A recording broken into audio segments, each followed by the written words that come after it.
ክብር ለኢየሱስ ይሁን።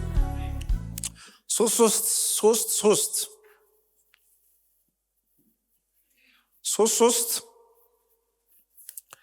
በየጊዜው በመንፈስ ቅዱስ ለመሞላት የሚያስፈልጉ መንፈሳዊ ልምምዶች ሃና ለተምረናል። አይ ቲንክ ይመስለኛል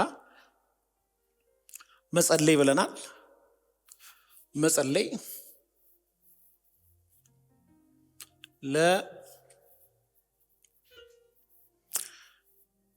የእግዚአብሔርን ቃል መማርና ማንበብ፣ አመሩሃ መንፈሳዊ ህብረት ማድረግ ብለናል። ዛሬ የምንመለከተው ነው ከአማኞች ጋራ ህብረት ማድረግ። የመጸለይ ሐዋርያ ሥራ ምዕራፍ 2 ጥቅስ ወስደናል። ለላይ ደግሞ የእግዚአብሔርን ቃል መማርና ማንበብ ብለን ሐዋርያ ሥራ ምዕራፍ 10ን የቆርኔሌዎስን ታሪክ አይተናል። ቁጥር 44ን ቆላስይስ 3:16ን አይተናል። እንደገና ሐመሮሃ ላይ ደግሞ ዮሐንስ ወንጌል ምዕራፍ 17 ከ22 እስከ 33 አይተናል። ዛሬ አንደኛ ቆሮንቶስ ምዕራፍ 12 ከአንድ ጀምሮ ብናየው ራሱ ጥሩ ነው። በመንፈስ ቅዱስ ስጦታዎች መታነጽ።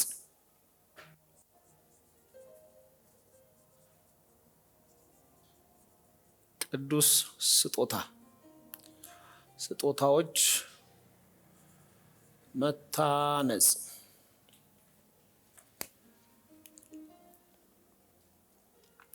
አንደኛ ቆሮንቶስ ምዕራፍ 12 ስለ መንፈሳዊ ነገር ወንድሞች ሆይ ታውቁ ዘንድ እወዳለሁ።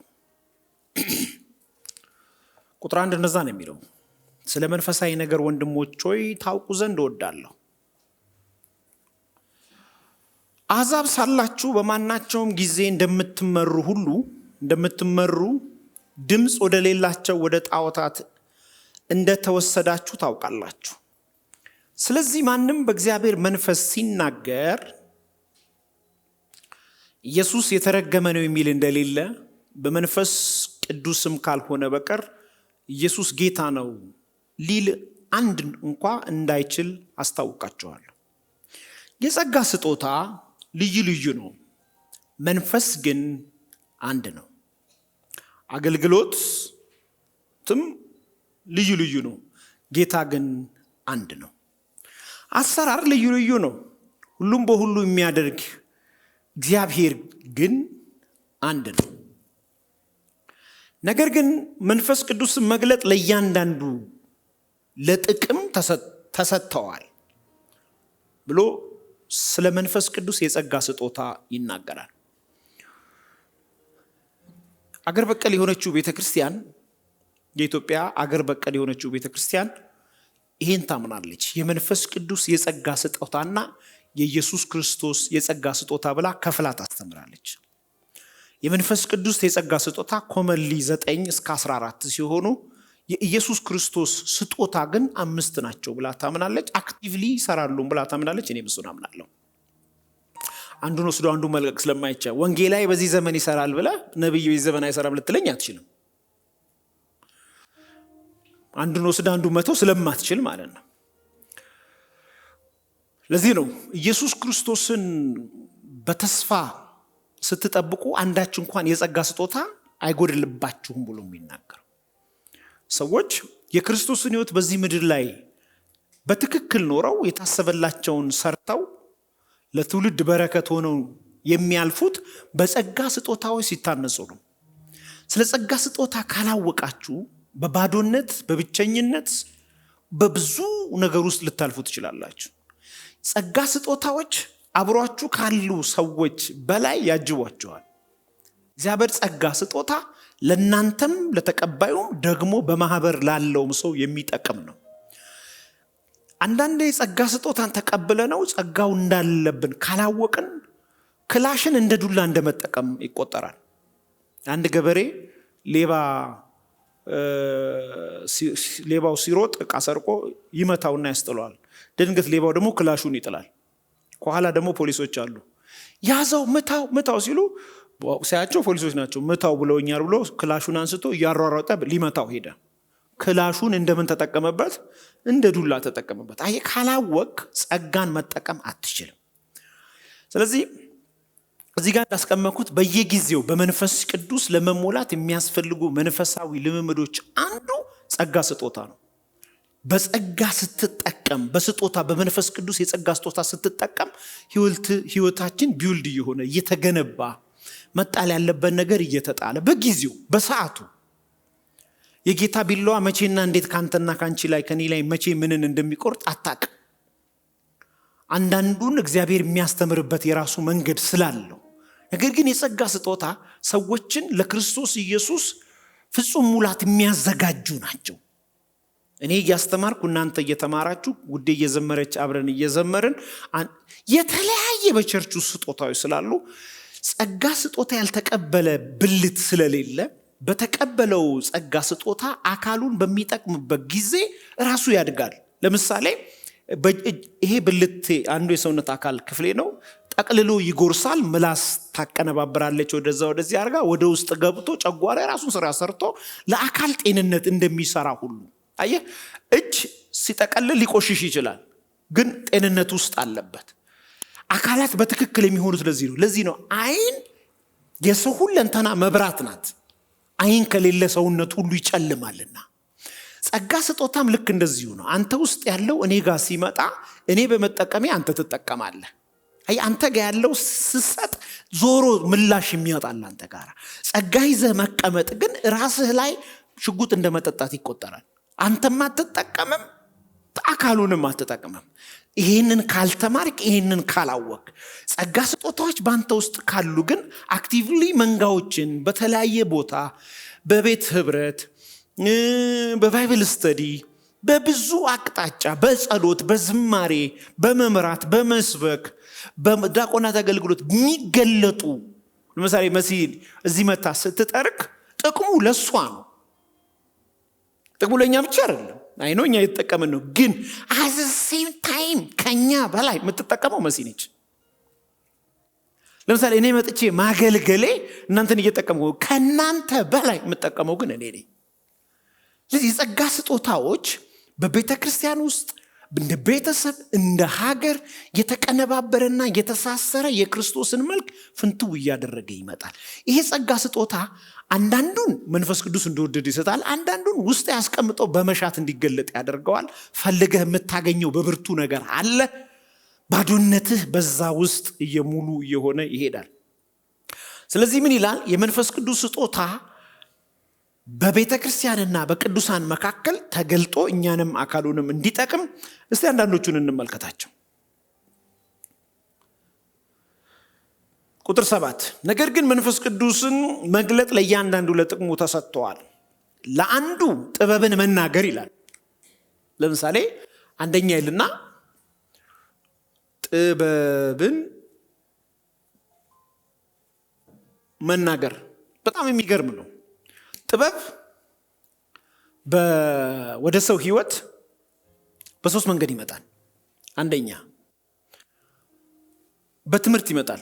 ሎካል ዓለም ላይ ገብተህ ማስተርስ ዲግሪ በመማር ትምህርት ቤት በመማር ካልተማረው ሰው ጥበበኛ ትሆናለህ።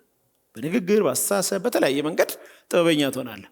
ሁለተኛ ጥበብ ብዙ ዓመት በመኖር ረጅም ዓመት የኖሩ ሰዎች እኮ ከብዙ ውድቀታቸው ከብዙ ካለፉበት ህይወት ከተሳሳቱበት ትክክል ከሆኑት ከሰሙት ትክክል ነገር ከሰሙት ውድቀት ከሰዎች እንደ ሀገር እንደ ጎረቤት ከሰሙት ጥበብን አድርገው ለልጆቻቸው ለቤተሰቦቻቸው ይነገራል። የቀደመውን ዘመን ታውቅ ዘንድ አባቶችን ጠይቅ ይላል። ጥበብ ጠይቅ ነው መጽሐፉ እያለ ያለው። በሶስተኛ ደረጃ ጥበብ እንዴት ይመጣል?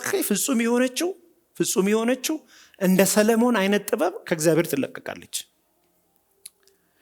ይሄኛው ጥበብ አሁን ከምላችሁ ጥበቦች የተለየ ነው። የማን ጥበብ ይባላል? ይሄ የመንፈስ ቅዱስ ጥበብ ይባላል። ለምሳሌ የመንፈስ ቅዱስን ጥበብ ማላይ አክቲቭ ሆኖ ታያላችሁ። የጥበብ መናገር ማላይ አክቲቭ ሆኖ ታያላችሁ ካላችሁ አልተማረም። ጴጥሮስ አልተማረም እኮ አካዳሚካል እውቀት የለውም። መጽሐፍ ማንበብም አይችልም። አንደኛ ጴጥሮስ እና ሁለተኛ ጴጥሮስ አጽፎ ነው በሉቃስ አላቀው። እነ ቀያፋ ፊት ቆሞ ሲጠየቅ ይህ ሰውዬ አሳ አጥማጅ አልነበረም፣ በንግግሩ ኃያል ነው አሉ። ንግግሩ ኃያል ነው። ለምን? የመንፈስ ቅዱስ የጥበብ ቃል አለበት። ሰዎች አካዳሚካሊ እውቀት ካላቸው ሰዎች በልጠው በንግግር ዝም ጸጥ ሊያደርጉ ይችላሉ። በመንፈስ ቅዱስ ጸጋ ስጦታ ሲሞሉ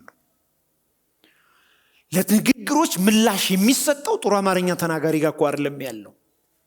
ብዙ እኮ ተናጋሪዎች ባሉበት ቦታ ንግግራቸውን በጨረሱ ጊዜ ንግግራቸው መሬት የማይወርድላቸው ሰዎች እኮ አሸናቸው። በመንፈስ ቅዱስ የጸጋ ስጦታ የተሞሉ ሰዎች አንዱ የመንፈስ ቅዱስ የጸጋ ስጦታ ጥበብን መናገር ነው። የጥበብን ቃል መናገር፣ ሰው ውስጥ ገብቶ ቁጭ የሚል፣ ሰው ውስጥ ገብቶ ቦታ የሚይዝ፣ አፍ የሚያስከፍት፣ እናንተን ሳይሆን እናንተን የሰጣችሁን የሚያሳይ አንዱ ነው። ጥበብን መናገር ይላል። አንዱ ጥበብን መናገር በመንፈስ ቅዱስ ይሰጠዋልና ይላል። አንደኛ ቆሮንቶስ ምዕራፍ 12 ቁጥር 8 ለአንዱ አለ ጥበብን መናገር በመንፈስ ቅዱስ ይሰጠዋል። አየህ፣ ጥበብን መናገር በመንፈስ ቅዱስ የሚሰጥ ስጦታ ነው። ብዙ ሰዎች ይህንን ከሌላ ነገር ጋር ያገናኙታል። ነውር ነው። አይሆንም፣ ሊሆንም አይችልም፣ አይመጣውም። የመንፈስ ቅዱስ ስጦታ ነው። ንግግር አልችልም፣ እኔ ማውራት አልችልም አለ ሙሴ። ማናገር እኔ ነኝ፣ ዲዳ ማረግም እኔ ነኝ አለ። አላስፈልግም አለ። እግዚአብሔርን አልፈልግም ሲል እንግዲያውስ አንተ እንደ አምላክ ትሆናለህ፣ የሚናገርልህ አስነሳልሃለሁ አለ። እምቢ ስላለ ነው እንጂ መንፈስ ቅዱስ ያናግራል። አሜን ነው። የጥበብን መናገር በጣም እግዚአብሔርኛ ቋንቋ ማለት ነው። እግዚአብሔርን በአንተ ቋንቋ ማውራት ከባድ ነው። በሰጠ በመንፈስ ቅዱስ የጥበብ ቃል ግን ስታናግረው አቤት ይልሃል። የሆነ ሰው እየበራለት ነው። ሬማ ይሆንላቸዋል። ከእግዚአብሔር ጋር መግባባት የምትችለው በእግዚአብሔርኛ ነው። ለዚህ መጽሐፍ ቅዱስ ሲናገር ማንም ቢጸልይ እንደማ ቃል ይጸልይ። የጥበብ ቃል ነው እግዚአብሔር ቃል። እግዚአብሔር እኮ የሚገርማችሁ በትልልቅ እንባ ዱቡዱ በሚል እንባ አናባባውም ሆዱን። በጥበብ ቃል ግን እንነጋገራለን። መንፈስ ቅዱስ አንዱ ልጆቹን የሚያንጸው በምን ቃል ነው ካልከኝ፣ በጥበብ ቃል ነው። አንተ ንግግርህ ከሱ ጋር እንደነበረ ያስታውቃል አሉት። የጥበብ ቃል ነው ኢየሱስ የሚናገረው። በነገራችን ላይ ይጋባል። እንኳን ጉንፋን እንኳን ይጋባል፣ እንኳን የጥበብ ቃል። ለዚህ ጳውሎስ ሲናገር እንደ ጥበበኞች ይላል። በጥበበኞች ፊት ለፊት የጥበብን ቃል እንናገራለን። ከአዋቂዎች ፊት የጥበብን ቃል እንናገራለን። ተማርን ከሚሉ ከፈላስፎች ፊት፣ ከግሪክ ሰዎች ፊት ኮከብ በዚህ ወጣች ይሄን ትመስላለች በሚሉት ፊት ለፊት ዝም ጸጥ ያደርጋቸዋል። በክርክር ወንበር እኮ ማን ይችለው ነበረ? የጥበብ ቃል መንፈስ ቅዱስ ሰጥቶት ነበር። ለዚህ ነው ራሱን የጻፈልን ቁጥር 8 ላይ ለአንዱ ጥበብን መናገር በመንፈስ ቅዱስ ተሰጥቶታል። ከጎናቸው ያለውን ሰው በመንፈስ ቅዱስ የተሰጠህ አንዱ ስጦታ በጥበብ ቃል መናገር ነው በሉት። ምን ማለት ነው? ሌላኛው ትርጉም እንደመጣልህ መለደፍ ያበቃል። ክብር ለኢየሱስ። ይህ ጸጋ ሲኖርህ እንዴት መናገር እንዳለብህ፣ እንዴት ከሰዎች ጋር መኖር እንዳለብህ በጣም ይረዳሃል። ቁጣን ያበርዳል። በእልኸኞች ሰፈር ከእልሃቸው በላይ የጥበብ ቃል ጸጥ ያሰኛቸዋል። ጌታ ኢየሱስ ክርስቶስ በተያዘበት ምሽት ይሄን ቃል ተጠቅሞታል። የመንፈስ ቅዱስን የጥበብ ቃል ተጠቅሞታል። በቀያፋ ፊት አቁሞ በጥፊ ሲመቱት ምን አጠፋው አለው። ክፉ ተናገርኩን አለው። ክፉ እኮ አልተናገርኩም፣ ለጠየቀኝ ጥያቄ ነው የመለስኩለት። ልፈታ ላስርህ እችላለሁ ሲል ስልጣን ከእግዚአብሔር ዘንድ ካልሆነ በስተቀር ብዬ በጥበብ ቃል ነው የነገርኩት። ለአለቃ እንዲመለሳል ብሎ ነው የመጣው። ነገር ራሱ እኮ በእናቱ ሆድ ውስጥ ገጣጥሞ የሰራው ኢየሱስ ነው። የጥበብ ቃል በጣም ወሳኝ ነው። እየተወጋ የሚያደርጉትን አያውቁም። ሁለተኛ፣ ለአንዱ በዚያው መንፈስ እውቀትን መናገር ይሰጠዋል ይላል። እውቀትን መናገር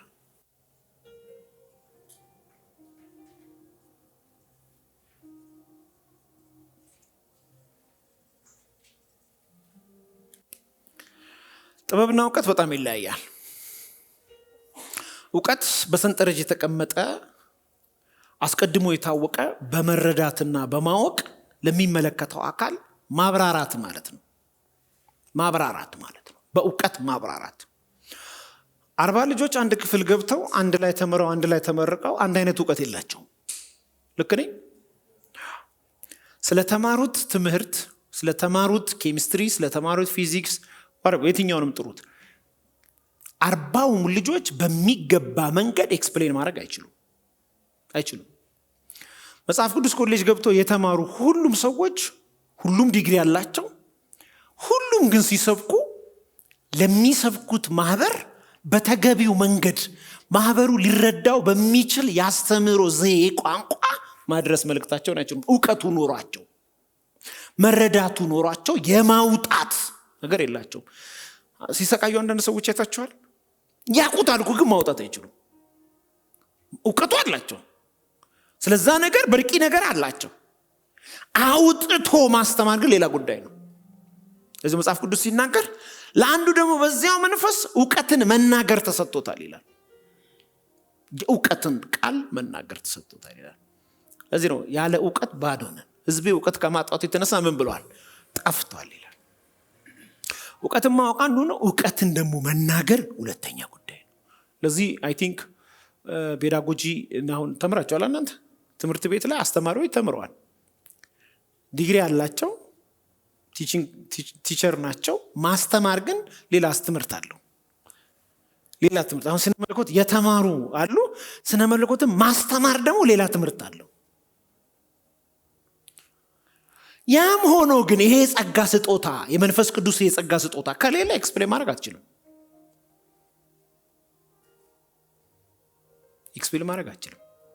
ማውጣት ውስጥህን አትችልም። ብዙ ሰዎች ለምንድን ነው ወደ ኋላ የቀሩት ካልከኝ ሐሳባቸውን መግለጽ ስላልቻሉ ውስጣቸው የተቀመጠውን ሀብት ውስጣቸው የተቀመጠውን እውነት አውጥተው ለገበያ ማውጣት ስላልቻሉ። መረዳት ስላለ ብቻ አለ አይባልም። ያለህን ነገር ማውጣት በራሱ ሌላ እውቀት ነው። የመንፈስ ቅዱስ ስጦታ ያስፈልጋል ማለት ነው። ሐሳብን መግለጥ ሊጠቅም በሚችል መረዳት ሐሳብን መግለጥ፣ ትርፍ ልታገኝበት የምትችልበትን፣ ውጤት ልታመጣበት የምትችልበትን፣ ሰዎች ሊታነጹበት የምትችልበት፣ አንተም ልትጠቀምበት የምትችልበትን፣ ይሄንን አፈር ነው ብለህ መሸጥ የምትችልበት ማለት ነው። ውስጣቸው እኮ ሰዎች አቅባል ነጋዴ መሆን ፍላጎት አላቸው። ግን እንዴት? ይሄ ጸጋ ስጦታ ያስፈልግሃል።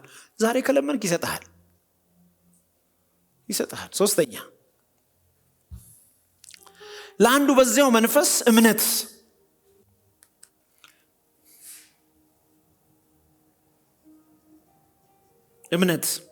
የእምነት ስጦታ አለ። ለምሳሌ ኢየሱስን ለማመን የተሰጠ ስጦታ አለ፣ ታምናለህ። የእምነት ስጦታ ግን አለ። ብዙ ጊዜ አይታችሁ ከሆነ አላቅም። ለምሳሌ አብራችሁ መታችሁ ቸርች ውስጥ አንድ አጋንንት አለ ስል ሰምታችኋል?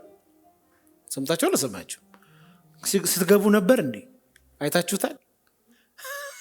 ለምን እኔ ያየሁት የእምነት ስጦታ ነው። የእምነት ስጦታ እኮ አክቲቭሊ ይሰራል አገልጋዮች ላይ፣ እናንተ ጋር መስራት ይችላል። የእምነት ስጦታ አመንኩ፣ ስለዚህ ምን አልኩኝ? ለሚያምን ብቻ ነው ሁሉ የሚቻለው። ያለ እምነት እግዚአብሔርን ደስ ማሰኝ። ህይወትን በሙከራ አትግጠመው፣ ትደክማለህ። ህይወትን በሙከራ የገጠሙ ሰዎች እድሜያቸው በከንቱ ነው ያለቀው። ሰሚ እንጂ ፈጻሚ አይሆኑም። ህይወት የሚኖረው በእምነት ነው። ጻፉ። ህይወት የሚኖረው በእምነት ነው። እምነት ደግሞ ስጦታ አለው። አሁን የመረጥከው ህይወት ትናንት ያመንከው ህይወት ነው። ነገ የምትኖረው ህይወት ዛሬ የምታምነውን ነው። እምነትህን ካስተካከልክ ኑሮ ይስተካከላል። ነገ የተሻለ የምትሆንበት መንገድ እኮ የመጨረሻ ግብአት እምነት ነው። ነገ መቀበል የምትችለው ዛሬ ባመንከው እምነት ነው። ያ ደግሞ ስጦታ ነው። መንፈስ ቅዱስ ደግሞ ይሰጣል። የእምነት ስጦታ ስጠኝ ስትል የእምነት ስጦታ ይችላል። የማይቻለው ቦታ ሄጄ የሚቻል ነገር ማድረግ እፈልጋለሁ። የማይበቀል ቦታ ላይ መዝራት እፈልጋለሁ። የእምነት ስጦታ ስጠኝ። የምትናገረኝንም ማስፈጽምበት የእምነት ስጦታ ስጠኝ። ይሄ በዘሬ ውስጥ የለም፣ በትምህርቴ ውስጥ የለም፣ በቋንቋዬ ውስጥ የለም፣ ከጓደኛ አንተ ግን አለ። ያንተን መቀበያ መንገድ በተለየ መንገድ የእምነት ስጦታ ስጠኝ። ሰፊ ነው ትምህርቱ። ወደፊት የጸጋ ስጦታን በሙላት ሳስተምር እንማራለን። አራተኛ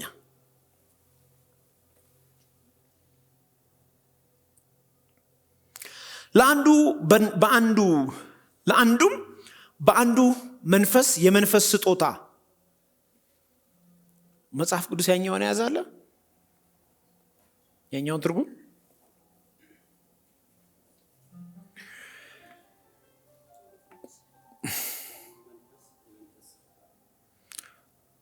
ምን ይላል? የመፈወስ ስጦታ። አራተኛ የመፈወስ ስጦታ።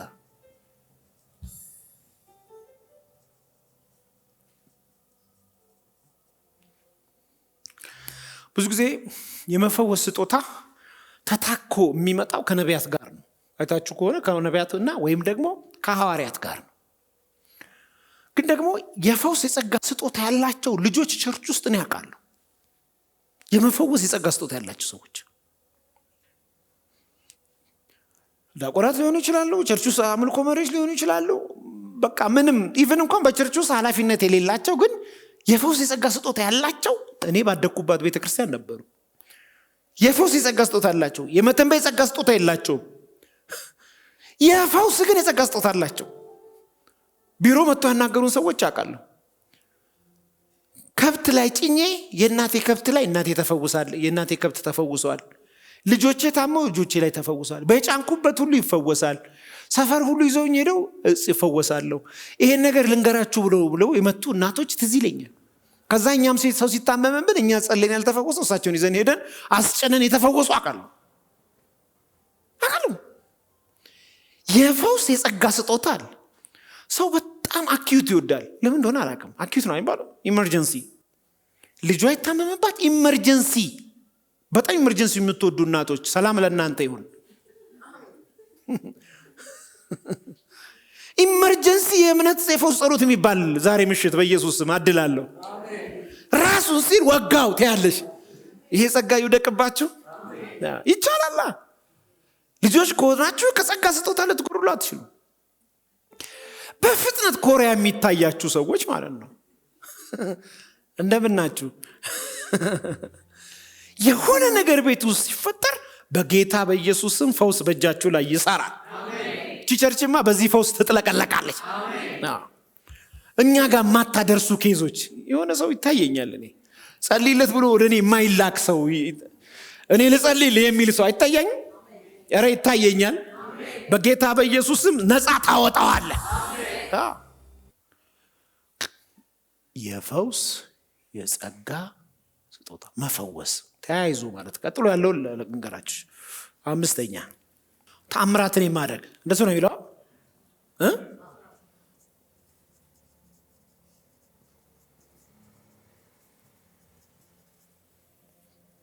ተአምራትን የማድረግ ስጦታ።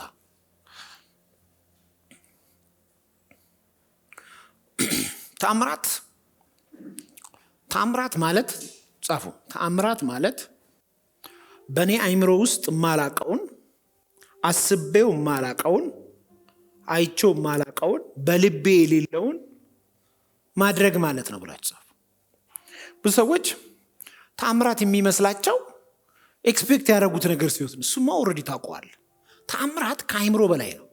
ለምሳሌ ሐዋርያቶች ላይ ነበረ አንድ የተአምራት ጸጋ ነበረ። ጥላቸው ሰው ይፈውስ ነበር። ተአምራት ነው። ምን ሰጠ? ብርና ወርቅ የለንም፣ በጌታ በኢየሱስ ክርስቶስ ስም ተነስና ተመላለስ። ምንድን ነው? እሺ ወደዚህ ዘመን እናምጣው። እኔ እዚህ ጋር ቆሜ እያገለገልኩ ነው። አንድ ሴት አለሽ፣ እርጉዝ ነሽ። አንቺ እርጉዟ ልጅሽ ሆድሽ ውስጥ ያለው ልጅሽ ልቡ ክፍት ነው ተብለሻል በሐኪም። አዎ መሲ ወንበር ይዘሽላት ነይ። ወንበር አመጣችላት። ቁጫ ዘይት አድርጌ ጸለይኩላት። ልቡ ተደፈነ። ልጁ ተወልዶ ለጌታ መጣ። ይሄ ምንድን ነው? አልሰማሁኝም። አንድ እናት ልጇን ይዛ መጣች። እኔ እዚህ እየጸለይኩ ነው። ልጇ መናገር አልቻለም፣ አያወራም። ልጁ መጣ። ሽባ ነው ከታች በታች። እዚህ ጋር አስተኛሁት፣ ዘይት አደረግንበት። ጸለይን፣ እግሩ ቀጥ አለ፣ አሜን ብሎ መናገር ጀመረ። ይሄ ምንድን ነው? አስበነዋል? የመንፈስ ቅዱስ አሁን ባነሳው ብዙ በቸርች እንኳን ሆነ ብዙ መንፈስ ቅዱስ ካለ ተአምራት አለ ብላችሁ ጻፉ። ለሰውም ስትነግሩት እንደዛ መንፈስ ቅዱስ እንዳለ ታምናለህ? በቃ ተአምራት አለ፣ ተአምራት አለ። ስኳር፣ ደም ግፊት ምናምን ይሄ ሐኪም የሚያውቃቸው እዚህ የሆኑ ተውት እሱን ብዙ አሁን አይምሮ ላይ መጣው ብቻ ነው የነገርኳቸው። መንፈስ ቅዱስ ካለ ተአምራት አለ። ይሄ ለሁሉም የተሰጠ ነው። መንፈስ ቅዱስ ካለ ተአምራት ካለ መንፈስ ቅዱስን ከለመናችሁ የተአምራት ስጦታ አለው። የተአምራት ስጦታ አለው። ችግሩ ምንድነው ብላችሁ ጠይቁኝ። ተአምራቱን በፈለግነው መንገድ ማድረግ እንችላለን? አይቻልም። ሰጪው እሱ ከሆነ በፈለገው መንገድ ነው የሚያደርገው። በፈለገው መንገድ ነው። አንድ ጊዜ ሐዋርያው ዳንኤል መኮንን በሽተኞች እየፈወሰ ነው። እየፈወሰ ክራንች ላይ ተነስ በኢየሱስ ስም። ከዛ አንድ ልጅ ጋር ደረሰ። ክራንች ላይ ነው ያለችው። ተነሽ ሊላት ሲል መንፈስ ቅዱስ ተነሽ ከማለት በፊት ጠይቃት አለው። ጠየቃት። የኔ ልጅ ብትፈወሺ ምን ታረጊያለሽ? ብፈወስ በእውነት ፓርቲ መሄድ ናፍቆኛል። የኔ ልጅ ተፈውሰሽ ፓርቲ ከምትሄጂ ዊልቸር ላይ ሆነሽ ቸርች ነይ ብሏት አለፈው። መንፈስ ቅዱስ ማንን ምን ማድረግ እንዳለበት ያውቃል። ሄዳ ከምትሞት እግር ኖሯት ከምትሞት በዛ ሆና ቤት መቀመጥ በጣም ክብር ነው። ስለዚህ የመንፈስ ቅዱስ አንደኛው ስጦታ የተአምራት ስጦታ ነው። ይህንን ምን ትችላላችሁ? እሱ ይሰጣል። ተአምራት በኢየሱስ ስም በቤታችሁ ይሆን። በዚህ ስጦታ አንድ ሰው የተሞላ ይሆን። እሺ፣ ስድስተኛ ለአንዱም ትንቢትን መናገር። ስድስተኛ ትንቢትን መናገር።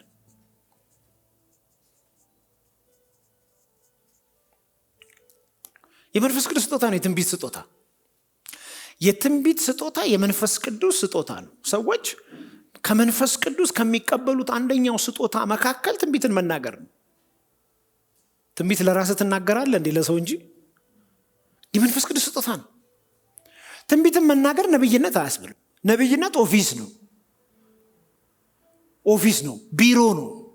የኢየሱስ ስጦታ እንጂ የመንፈስ ቅዱስ ስጦታም አይደለም። ሲጀምር ነብይነት ኢየሱስ ክርስቶስ ወደ ላይ ወጣ፣ ወደ ታች ወረደ፣ ምርኮ ማረከ። አምስት ኦፊስ መደረግ እንጂ መሰጠት አይደለም። ነብይነት መደረግ ነው። ፓስተርነት መደረግ ነው። ጸጋ ስጦታም አይደለም። ስጦታው የመንፈስ ቅዱስ የጸጋ ስጦታ ሌላ፣ የኢየሱስ ስጦታ ሌላ። የመንፈስ ቅዱስ ስጦታዎች መካከል ግን አንዱ ትንቢትን መናገር ነው። ትንቢትን መናገርና ነብይነት ይለያያል። ትንቢትን መናገር በአንደኛ ቆሮንቶስ ላይ በነበረችው ቤተክርስቲያን በሁሉም ላይ ነበር። ከወረፋ መብዛቱ የተነሳ በሰልፍ ነበረ። አገልጋይ ያስቀምጥና ከዳር እስከ ዳር ዛሬ ለ10 ሰው የእናንተ ነገ ይደር ተብሎ፣ ምክንያቱም ጉባኤው ስለማይበቃ ከዳር ጀምሮ ትንቢትን የሚናገሩ ሰዎች ነበሩ። ለምን? የመንፈስ ቅዱስ የስጦታ ነው። ክቡር ነው። ጉባኤ ይታነጽበታል። ጉባኤ ውስጥ ሕፃናት ልጆች አሉ። በመንፈስ ቅዱስ ስጦታ መታነጽ አለባቸው። የትንቢት ስጦታ ለቤተ ክርስቲያን ወሳኝ ነው። የተሰወረን ይገልጣል። የራሱ የሆነ ትምህርት ያለው እውቀት ቃል አለው፣ ፊውቸሪቲ ያለው። ትንቢት የቱ ነው የሚለው የራሱ ስለሆነ፣ የትንቢት ስጦታ ግን ሰዎችን የሚያጽናና ስጦታ ነው። ቤተ ክርስቲያን ላይ የሚያስቀምጥ ስጦታ ነው። እንባን የሚያብስ ስጦታ ነው። ሰዎች ወደ እግዚአብሔር እንዲጠጉ የሚያደርግ ስጦታ ነው። ስለዚህ የትንቢት ስጦታን መፈለግ በጣም ወሳኝ ነው። አደጋው ምንድነው? አጠቃቀሙ ነው። የትንቢት ስጦታ ይዘህ ከአካሉ ውጪ አካል የምትመሰረት ከሆነ አደጋ ውስጥ ነው የምትሆነው። ከቤተ ክርስቲያን ውጪ አቢዩዝ የምታደርገው ስለሆነ አደጋ ውስጥ ተወግተህ ትቀራለህ። ስጦታውን ይዘው ከቸርች የወጡ ሰዎች ዛሬ ላያቸው ላይ እየሸኑ ነው ያሉት። ሰይጣን እያዞራቸው ነው ያሉት። ለምን? ስጦታው እዛም አቢዩዝ ያደረገውና ያንን ስጦታ ተከትሎ መናፍስት ይገባበታል። ለምን? ጠባቂ የለውም፣ እረኛ የለውም፣ የሚመግበው የለውም፣ የሚከታተለው የለውም፣ ቸርች የለውም። አይታወቅም። የአዲስ አበባ ሀብታምስ በየቤቱ ያሽከረክርሃል። ድንገት ነው መንፈሱ የሚጨልፈ። 400 ነቢያት ኢማጂን መናፍስት ገብቶባቸው ይላል እኮ የእግዚአብሔር ነቢያቶች እኮ ናቸው። በንጉሱ ፊት ዋሹ ይላል። አንድ ነብይ ተገኘ ይላል። ነቢያትና ነብይ ይለያያል። የትንቢት ስጦታ በጣም ለቤተ ክርስቲያን ወሳኝ ነው። አጠቃቀሙ ግን በጣም ሊመከር ይገባል። የትንቢት ጸጋ ስጦታ ያላችሁ ሰዎች በቤተ ክርስቲያን ስር መታወቅ መቻል አለባችሁ። ፍርድም ይዞባችሁ እንዳይመጣ እረኛ ሊያውቅ ይገባል። መሪዎች ማወቅ መቻል አለባቸው። መልእክት ሲኖራችሁ መልእክታችሁን ለቤተ ክርስቲያን መናገር አለባችሁ። ጉባኤው መጠቀም አለበት። ደሞስ የትንቢት ጸጋ ስጦታ እንደ ሰውየው የመንፈስ መረዳት ስለሚለይ ሰውየው ከተናገረ በኋላ መጋቢው አይቶት ወይ ሽማግሌው አይቶት ወይ ወንጌላዊ አይቶት ያስተካክሏል። ቢሮ አስገብተው ይሄ እንዲህ ብለ የምናገረው እኔ አሁን የነቢያት ክላስ ወደፊት ይኖረናል። የትንቢት ኮሌጅ ራሱ ይኖረናል። እንዴት እንደምታዩ ትንቢትን እንዴት የተጸጋው ከመጣ በኋላ እንዴት እንደምታዩ እንዴት መናገር እንዳለባችሁ ምን ጨምራችሁ ማውራት እንዳለባችሁ ሁሉ ክላስ አለ የራሱ። ለምሳሌ የትንቢት ጸጋ ስጦታ ወደ አንተ መጥቶ አንድ ሰው ጭቃ ውስጥ ገብቶ ብታይ ያየው ምንድነው? ጭቃ ውስጥ ገብቶ ነው ያየው። ብድግ ብለህ አንተ ወጣ ጭቃ ውስጥ ገብታ ያለው ብትለው ሰውየው ይሰማዋል? ለኔ ሁሉ ቀን አንተ ክፉ ነው የምታየው ብሎ ነው የሚሄደው። አየ እግዚአብሔር የሚያሳይ ምንድነው? ጭቃ ውስጥ ገብቷል አየ። ከዛስ በኋላ ምን ልበል ጌታ ሆይ ከጭቃው እንድትወጣልኝ እፈልጋለሁ ሊልህ ይችላል። ወደ ውስጥ የሚመጣው ድምጽ ቀጥታ ከጭቃው ውጣልኝ አይደለም የሚል ወደ ውስጥ ድምጽ በመረዳት የሚመጣው እግዚአብሔርን እንደ ነጎድጓድ ነው የምንሰማው። ሰምቶት በህይወት የቆመ ስለሌለ ወይንም ደግሞ ከጭቃ ውስጥ አውጥቻለሁ ላወጣ መጥቻለሁ ይላል። ታነጸ ሰውየው አልታነጸም። ትንቢት ስጦታ የማነስ ስለሆነ የማጋለጥ አይደለም። ክብር ለኢየሱስ ይሁን። እሺ 7ኛ ለአንዱ መናፍስትን መለየት። ምን መለየት?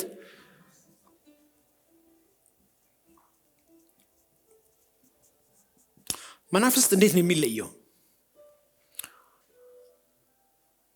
መናፍስት በውስጥ ሆኖ ይቀመጣል። ኦኬ መናፍስት ውስጥ ሆኖ ይቀመጣል። የመለየቱ ጸጋ ከሌለ በጣም ከባድ ነው። ልክ አንዳንዱ መናፍስት ፕሮሰስ ያደረጋት ውስጡ አይቀመጣል። ስለዚህ አይኖች ተከፍቶ ይሄ ጸጋ ስጦታ ሲኖር ብዙ ጊዜ ከኦፊስ ጋር ነው ይሄ ጸጋ ስጦታ ተደርቦ ይመጣው። ግን በብርቱ የሚጸልዩ ሰዎች መንፈስ ቅዱስ የሚሰጣቸው አሁን የላቸው። ኢትዮጵያ ውስጥ ነብይ ያልናቸው ሰዎች የመናፍስት አስወጪ ብቻ እንደሆነ ታውቃላችሁ። አንዳንድ ነቢያቶች መናፍስት ብቻ ነው የሚያስወጡት። ስበክ ብትለው እንደ ልቡ አይሰብክልህም። አስተምር ብትለው አያስተምርም። ኦፊስም የለውም። ኦፊስ ራሱ የለውም። ወይ ወንጌል አይደለም ወይ ፓስተር አይደለም። እኛ ነን የሆነ በቃ መናፍስት ሰውየው ካስወጣ ነብይ ነው አለው እንጂ ትንቢት ከተነበየ አለው እንጂ ትንቢትና የመናፍስት መለየት ዝምምዶች ስላላቸው አንድ ላይ ሆኑና ሰውየውን ነብይ አልነው እንጂ አይደለም። ትንቢት ነው የሚተነበየው፣ መናፍስት ነው የሚያስወጣው። ከዚህ ውጪ ጧጠሽ የሚል አንተን ከፍ የሚያደርግ አስተምህሮ ፈልፍሎ ማስተማር አይችልም። መናፍስት መለየት ግን የመንፈስ ቅዱስ የጸጋ ስጦታ ስለሆነ በሁለት መንገድ ታውቀዋለህ። አንደኛ ውስጥ ተቀምጦ ታየዋለህ። ምኑን? እባቡን ስፒሪቱን ታየዋለህ። ሁለተኛ ይቀመጣል። ሰውየው ላይ ይቀመጣል፣ ጀርባው ላይ ይቀመጣል፣ ይጠመጠምበታል። ውስጥ መግባት አልቻለም። በዚህ አጋጣሚ በዳኑ ሰዎች ውስጥ አጋንንት ይገባሉ የሚል ትምህርት አከራካሪ አለ። ምክንያቱም ከዳነ ሰውየው መንፈስ ቅዱስ ምን ይልበታል? ይገባበታልና የሚል አስተምረዋል። ሶስተኛው በዙሪያው ናቸው ያሉት። በጣም በብዛት ኮንትሮል አድርገው ላይፉን በዙሪያው ይደራሉ። እነዚህ ሶስቱ የመናፍስት ስራው እንዳይከናወን፣ የእጆቹ ስራ እንዳይባረክለት፣ እንቅልፍ እንዳይኖረው፣ ሰላም እንዳይኖረው፣ ረፍት እንዲያጣ በእነዚህ ሶስቱ አታኪንግ ውስጥ ያለን ሰው የትኛውም ገንዘብ ነፃ ሊያወጣ አይችልም ከዚህ ስጦታ ውጭ። ሳይካትሪስት ጋር ሄደ ብታማክር ለውጥ አታመጥ። በምንም አይነት ምክንያት አይመጣም። ይሄ ጸጋ ስጦታ ባለበት ቤተክርስቲያን ውስጥ ግን እነዚህ የመናፍስት ጉልበቶች እየተሰባበሩ ይሄዳሉ። ስለዚህ ውስጥ ላይ ካለ ታየዋለህ። ይሄ ጸጋ ስጦታ ለህይወት ይጠቅማል። አብሮ ያለው ሰው እንኳን መናፍስት ካለበት ታውቃለህ። አለቃ ላይ መናፍስት ካለበት ታውቃለህ። ከእያንዳንዱ ሰክስ በስተጀርባ እባብ አለ። ከእያንዳንዱ ሰክሰስ በስተጀርባ መንፈስ ቅዱስ አለ። ከሁለት ነፃ የወጣ መሀል ላይ ኒውትራል ሰው የለም። ከእያንዳንዱ ደንጀረስ አጥር በስተጀርባ ጋሽዬ አለ። ከእያንዳንዱ ኢየሱስ አለ።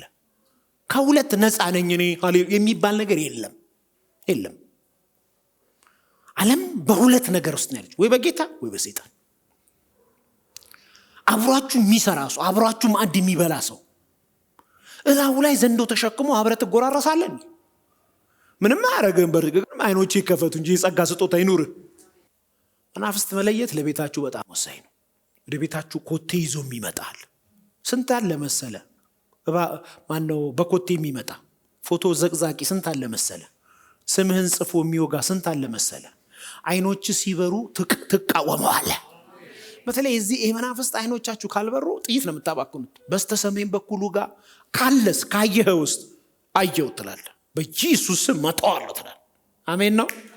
በግምት ከመኖር መውጣት የምትፈልጉ ሰዎች መንፈስ ቅዱስን ለምኑት፣ ይሄን ይሰጣቸዋል። 8ኛ አንድ ተናግሬ ይጨርሳል።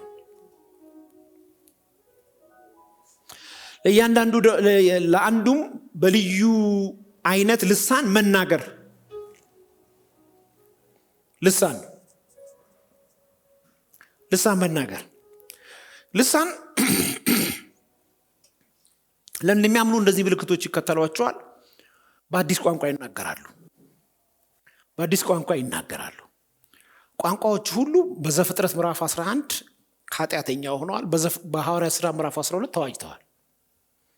ከተዋጁ በኋላ ሐዋርያት ሥራ ምዕራፍ 2 ላይ እሳት መጥቶ ተቀምጦባቸው ይላችሁ። ከሌሎች አጥቢያ ቸርቾች ጋር የምንለያየው በዚህ ነው።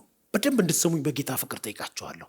ሐዋርያት ሥራ ምዕራፍ 2 ላይ በሁሉም ላይ የወረደው እሳት በአዲስ ቋንቋ ሲያናገራቸው ከዓለም ዙሪያ የተሰበሰቡት ወደ ኢየሩሳሌም የመጡት በማለዳ ጠጥተው እንዳልሆነ ካረጋገጡ በኋላ በእኛ ቋንቋ ተናገሩ፣ አይሁዳዊ ሆነው አሉ። አየህ፣ ቋንቋ ነው። ለዚህ ነው ቆሮንቶስ ላይ ጳውሎስ ሲጽፍ እንዲሁ በልሳን የሚናገር ራሱን ያነጻል፣ በልሳን የሚናገር ምስጢርን ለእግዚአብሔር ይናገራል ይላል። አንዳንድ እኛ ሀገር ያሉ ሌሎች ሎካል ቸርቾች ልሳኑ ያኔ እንደቀረ ያስባሉ። ሐዋርያት ሥራ ምዕራፍ 7ስ ወደ አሕዛብ በወረዱ ጊዜ መንፈስ ቅዱስን ተቀብላችኋል? አልተቀበልንም። መንፈስ ቅዱስ ራሱ ምን እንደሆነ አናውቅም። የዚህ ጊዜ ዮሐንስና ጴጥሮስን ላኩላቸው። እነሱም እጃቸውን ጭነው ጸለዩላቸው፣ በመንፈስ ቅዱስ ተሞሉ፣ በልሳን ተናገሩ፣ ትንቢትንም ይናገሩ ጀመር ይላል። አይ አሕዛብ ላይ ሰርቷል ማለት ነው። ክርክሮቻችን ይሄ ነው። ሐዋርያት ሥራ ምዕራፍ 2 ላይ ብቻ ነው ለኢየሩሳሌም ብቻ ነው መንፈስ ቅዱስ የወረደው። ሐዋርያት ሥራ ምዕራፍ 10 ቁጥር 44ስ ጴጥሮስ አልተገሰጸም ወይ? ከቆዳ ፋቂው ቤት መጥቶ ቆርኔሌዎስ ቤት እኔ ከለክል ዘንድ ማን ነኝ? ያየውን ራእይ በነገረኝ ጊዜ የጌታን ጋልጥ በግልጽ ነግራቸው ያኔ እኛ ላይ እንደመጣው እሳት እነሱ ላይ ደግሞ መጣ። እኛ እንደተናገርነው እነሱ ምን አሉ? ተናገሩ።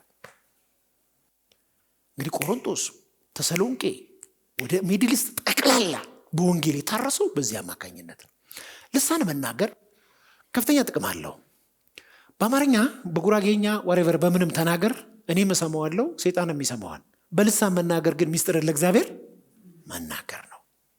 በልሳን ስትናገር ራስን ቢውልድ እያረክ ትመጣለህ። እኔ ያለ ጳውሎስ ከሁላችሁ አለ አብዝቼ በልሳን እናገራለሁ አለ።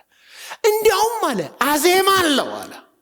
86 ክፍል የትምህርት አለኝ ስለ ልሳን፣ ወደፊት እንማራለን። ግን በልሳን ካልተናገርክ እየደረክ ነው የምትሄደው። መንፈስ ቅዱስ መውጣት ይፈልጋል። ለዚህ ነው መጽሐፍ ሲናገር ከሆዳችሁ አለ እንደሚፈልቅ ምንጭ ምን ይላል? ይወጣል። ማንም የተጠማ ቢኖር ወደ እኔ ይምጣ። ከሆዱ የውሃ ምንጭ ምን ያደርጋል? ይፈልቃል፣ ይወጣል።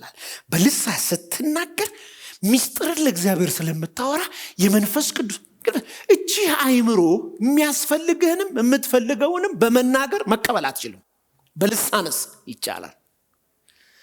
በአማርኛ ስትጸልይ ያልቅብሃል፣ በልሳን ስትጸልይ አያልቅብህም። ብዙ ትጸልያለህ፣ ረጅም ሰዓት ትጸልያለህ፣ ብዙ ታወራለህ። አያይዘህ ከዛው ጋር እመጣበታለሁ፣ ትታነጽበታለህ። አልፎ አልፎ መልእክት ይመጣል። እኔ አንድ ጊዜ ለጉብኝት ሄድን። አንድ ሰው ቤት በር አንኳኳል። ለካስ ባልና ሚስት ይተጣሉ ነው። ልክ ልክ ሲያውን እንዴ አንተዬ ግቡ ሰላም ናችሁ ሃኒ ተቀበላቸው ምናምን አለች። እሷም የተባረከት ትችሉበታላችሁ እኮ እናንተ እኮ የተባረከ የለም አስገባችን። ከዛ ቃበል በላን ጠጣና እናመስግን ሲባል በራሷ ቃል ነው ይቅርታ አለችው በጉራጌኛ ማነው በራሷ ቃል ማለት ነው። የጌታ መንፈስ እዛው ትርጉሙን ሰጠን። ይቅርታ በተደጋጋሚ ትያለሽ አሉት። ተላቀሱ ተቃቅፈው። ልሳንን መናገር መልእክትም ጭምር ሊሆን ይችላል። አንድ ቸርች ላገለግል እንድሄድ ጌታ ነግሮኛል። እስከምሄድበት ቀን ድረስ መልእክት የለኝም። ቁጭ አልኩ ጉባኤ መጥቼ መልእክት የለኝም። እንዲህ ግን ታዝዣለሁ። መድረክ ላይ ቆምኩ መልእክት የለኝም።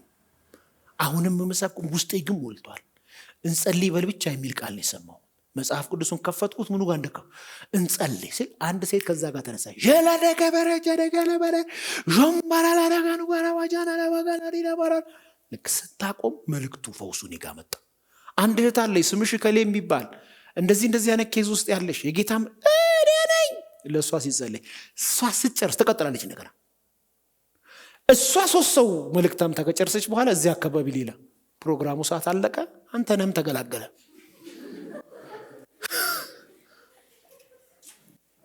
ከጎን ያለውን በልሳን ተናገር በሉት። በልሳን ካልተናገርክ በሉት በልሳን ተናገር በሉት። ወይ ተናገር በሉት ወይ ደግሞ ተናገር በሉት። በልሳን መናገር ማለት ለተማረ ሰው በጣም ከባድ ነው። እንደኔት ፊደል የቆጠረ ሰው ያገላበት በጣም በልሳን መናገር ማለት አይምሮ ጸጥ ብሎ ማታቀውን ቋንቋ ማውራት ማለት ነው። ለምሳሌ እኔ አሁን ሳወራ አይምሮ ያሰበልኝን አፌ ነግሮኝ ነው ማወራ። ልሳን ግን አይምሮ ማያውቀውን አፌ ያወራዋል። በምን በዝምታ ምን ዝም ይላል? አይምሮ ዝም ይላል። አይምሮን ዝም ማሰኘት እዚህ ቤት ነው የሚቻለው። ካለበለዛስ በልሳን ተናገር፣ በኢየሱስ ስም ተናገር፣ አዝዣለሁ፣ ስልጣኑ አለኝ፣ በጣም አውቶሪቲው አለኝ፣ ተናገር በኢየሱስ ስም ብል እጅ በመጫን ነው የተላለፈው። እጅ በመጫን ነው ልሳን የሚተላለፈው። ያን የወረደ ከዛ በኋላ በመጫጫን ነው። ልክ ስጭን እጅ ተናገር ምን ብላ ትናገር? አይምሮ ፊደል የሚመጣባት አይ አይምሮ ጸጥ ካለ ግን መንፈስ ቅዱስ ቷ ብሎ ይፈነዳል ውስጥ ያለው። ብዙ ነገራችሁ ከሱ ጋር የተያያዘው፣ ብዙ ችግራችሁ ከሱ ጋር የተያያዘው። ሚስጥርን ማውራት አትችሉም። ኦሮምኛ ነው የምታወራው፣ ኦሮምኛ ያልቃል፣ ሰይጣን ይሰማል። ነምቤ ከጋሪቲም ቤካበራ ኦሮምኛ እኮ በደንብ እንደሚያውቀው ያውቃል። ጉራጌኛ ያውቃል፣ ትግሬኛ ያውቃል፣ መረኛ ያውቃል። ማያውቀው ልሳን ነው። 9ኛና የመጨረሻው ለዛሬ ልሳንን መተርጎም።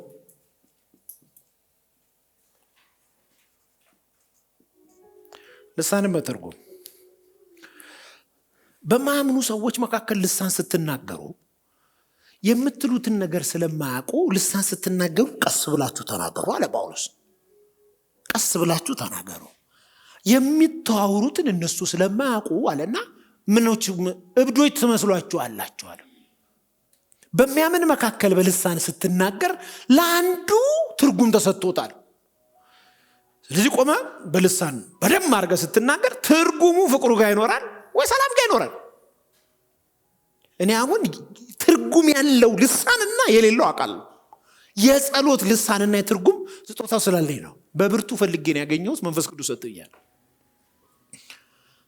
መልእክት የምቀበልበት ጊዜ አለ።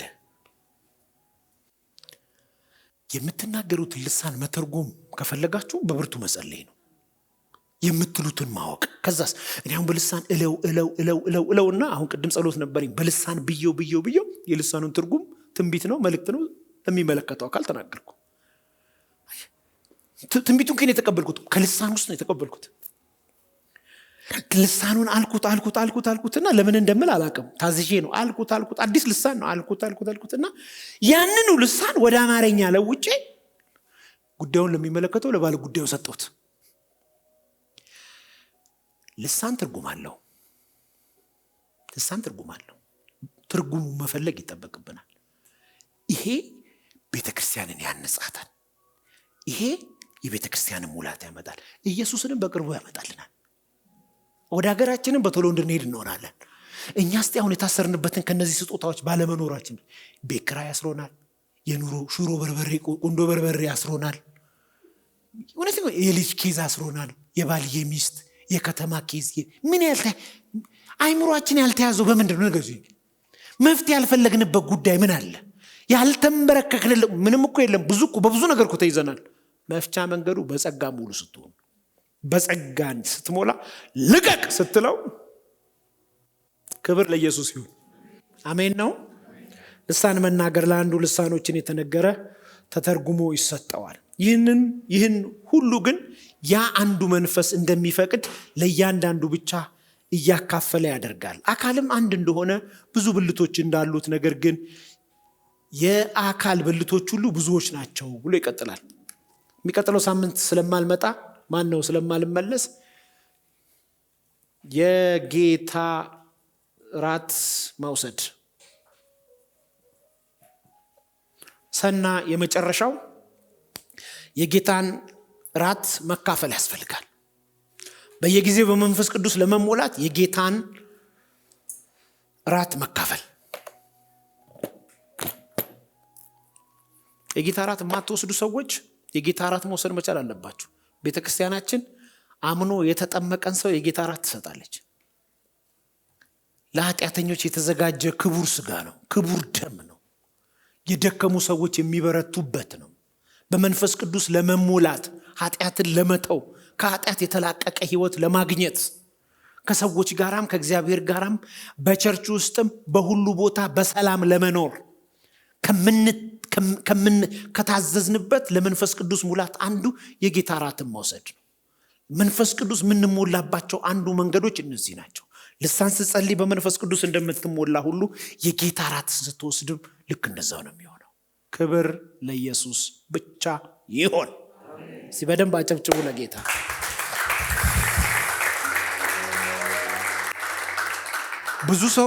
ብዙ ሰው የጌታ ራትን የማይወስድ ለምንድነው ታውቃላችሁ? ኃጢአተኝነት ስለሚኮንነው ነው።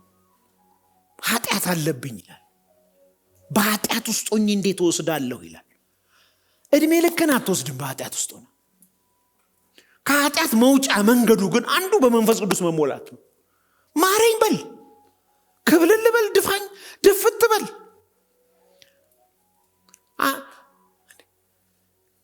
የ5 ዓመት የእድሜ ልክ በደልህን አይደል ኢየሱስ ያጠበው? አልተጸጸቶም እኮ ባንተ ውስጥ ለመኖር። እሱ ንስሐ ገብተህ ቅዱስ ቁርባን ስሰጥህ ኃይል ትቀበላለህ።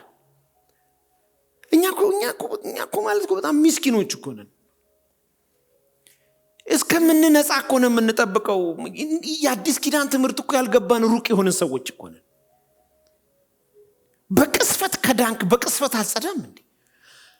ከአቤል ደም ይልቅ የሚጣራ ደም የለም እንዴ? ከበግ ይልቅ የኢየሱስ ደም አይበልጥም እንዴ? የእግዚአብሔር ቤተሰቦች እንድንበረታ በመንፈስ ቅዱስ እንድንሞላ የጌታ ራት መውሰድ ያስፈልገናል።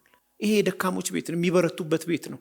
ከድካማቸው እየበረቱ ከኃጢአታቸው እየተመለሱ ከሳቱበት እየተነሱ የእግዚአብሔር ነገር ለማድረግ ጎንበስ ቀና ዳዴ የሚሉ ልጆች ያሉበት ቤት ነው። ድካማችሁን እንዳለፈው ያስረሳችኋል። በትናንትና ህይወታችሁ አትጠመዱም። አልፋችሁ ትሄዳላችሁ። ህይወት ይሄ ብቻ አይደለም። መሞላት፣ መመለስ፣ ማደግ፣ መክበር፣ መውጣት አለ። በዛሬ ማንነታችሁ ወደ ኋላ እንድትቀሩ የሚፈልገው ሰይጣን ብቻ ነው። ልጆቹን በማንጻት በማጠብ ለሃጫቸውን በመጥረግ እድገታቸውን እየጠበቀ ነው ጌታ የሚጠብቀው። ሁላችን ልጆች ነን። ሁላችን መልኩ ይለያይ እንጂ ጥፋት አለብን።